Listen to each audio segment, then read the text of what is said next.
అమ్మ 9 నెలలు మోస్తే నాన్న 25 ఏళ్ళు. రెండూ సమానమే అయినా నాన్న ఎందుకో వెనకబడ్డాడు. ఇంట్లో జీతం తీసుకోకుండా అమ్మ, తన జీతం అంతా ఇంటికే ఖర్చు పెడుతూ నాన్న, ఇద్దరి శ్రమ సమానమే అయినా అమ్మ కంటే నాన్న ఎందుకో వెనకబడ్డాడు.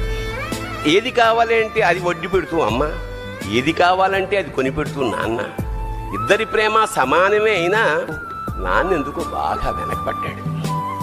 ఫోన్లోనూ అమ్మ పేరే, దెబ్బ తగిలినప్పుడు అమ్మా అని పిలవడే, అవసరం వచ్చినప్పుడు తప్ప మిగతా అప్పుడు గుర్తురానందుకు నాన్న ఎప్పుడైనా బాధపడ్డా?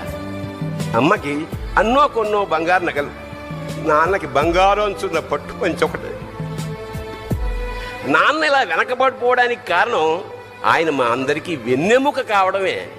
వెన్నెముక వెనక ఉండబట్టే కదా దన్నుగా నిలబడగలుగుతున్నాం. ఇదేనేమో నాన్న వెనకబడిపోవడానికి కారణం.